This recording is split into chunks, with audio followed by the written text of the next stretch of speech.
आज Doubtnut app download करें। Doubtnut पर अपने सभी गणित, रसायन विज्ञान, भौतिक विज्ञान और जीव विज्ञान के डाउट्स का करो सफाया।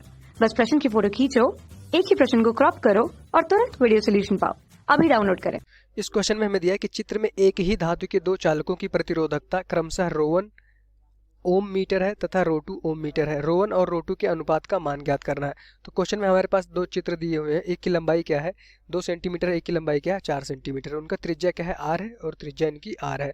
तो क्वेश्चन में दिया जा रहा है कि चित्र में एक ही धातु है। ये यहाँ पे इंपॉर्टेंट है, क्वेश्चन में सॉल्व करने के लिए ये चीज़ बहुत इंपॉर्टेंट है। एक ही धातु है, एक ही धातु के दो चालकों की प्रतिरोधकता क्रमशः ρ1 और ρ2 है।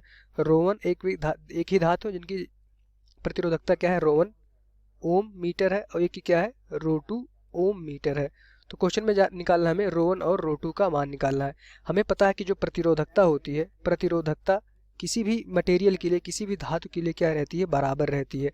प्रतिरोधकता किसी भी धातु के लिए समान रहती है। मतलब अगर एक धातु होगी तो उसकी प्रतिरोधकता क्या हो जाएगी, हमेशा समान रह जाएगी। प्रतिरोधकता क्या होती है हमारी, ये वस्तु की गुण होता है, ये हमारा उस वस्तु का गुण होता है, वस्तु का गुण होता है। अगर एक तरह की वस्तु है, अगर धातु क्या है, क्वेश्चन में एक ही धातु है तो एक धातु के लिए हमारी प्रतिरोधकता क्या रहती है, हमेशा समान रहती है। तो प्रतिरोधकता नहीं बदलती है, क्वेश्चन में ऐसा हमें पता होना चाहिए। तो यहाँ से हम देखेंगे हमें ρ1 और ρ2 का अनुपात पूछा है, तो हमें पता है कि अगर धातु एक है तो प्रतिरोधकता उसकी नहीं बदलेगी।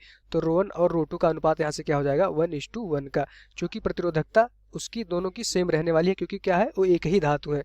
हमारा प्रतिरोधकता या विशिष्ट प्रतिरोध इसको हम बोलते हैं, वो क्या होता है, हमारा वस्तु का गुण होता है, ना कि वस्तु के आकार, लंबाई, चौड़ाई उसकी त्रिज्या पे निर्भर नहीं करता है। इस वस्तु का गुण है, अगर वो धातु है तो धातु का गुण, प्रतिरोधकता उसका एक गुण है। तो धातु ये भी है तो धातु ये भी है, तो दोनों के केस में क्या हो जाएगा, हमारा प्रतिरोधकता क्या रहेगा, सेम रहेगा। उस पे, उसकी लंबाई पे, उसकी त्रिज्या पे या फिर उसकी चौड़ाई पे निर्भर नहीं करता है। तो प्रतिरोधकता हमेशा याद रखना कि वस्तु की लंबाई, चौड़ाई, ऊंचाई इस पे निर्भर नहीं करता है।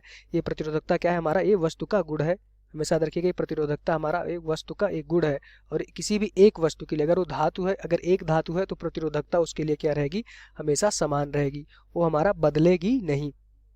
तो अगर प्रतिरोधकता का अनुपात पूछा गया था तो प्रतिरोधकता क्या हो रहेगी 1:1 रहेगी, प्रतिरोधकता चेंज नहीं हो जाएगी। इस क्वेश्चन में इसका आंसर यही होगा। अगर हमसे पूछता कि आप प्रतिरोध बताइए आर की वैल्यू, तो R1 के केस में क्या होता है ρ1 L अपॉन A1 और R2 क्या हो जाता हमारा ρ2 L अपॉन A2। L2 ये हमारा L1 होता है और त्रिज्या A2 हो जाती। तो यहाँ से हम प्रतिरोधकता अलग अलग होती, चूंकि प्रतिरोध उसका अलग अलग होता, चूंकि उसकी लंबाई, प्रतिरोध क्या है लंबाई पे भी डिपेंड कर रहा है, उसके क्षेत्रफल पे भी, वस्तु के क्षेत्रफल पे भी निर्भर कर रहा है।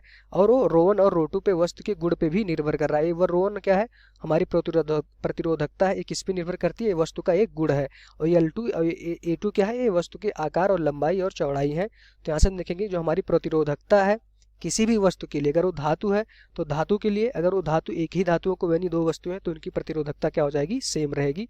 यही क्वेश्चन, इस क्वेश्चन का आंसर हो जाएगा। Thank you. कक्षा 6 से 12वीं से लेकर नीट, IIT, JEE वो एडवांस के लेवल तक 1 करोड़ से ज्यादा छात्रों का भरोसा।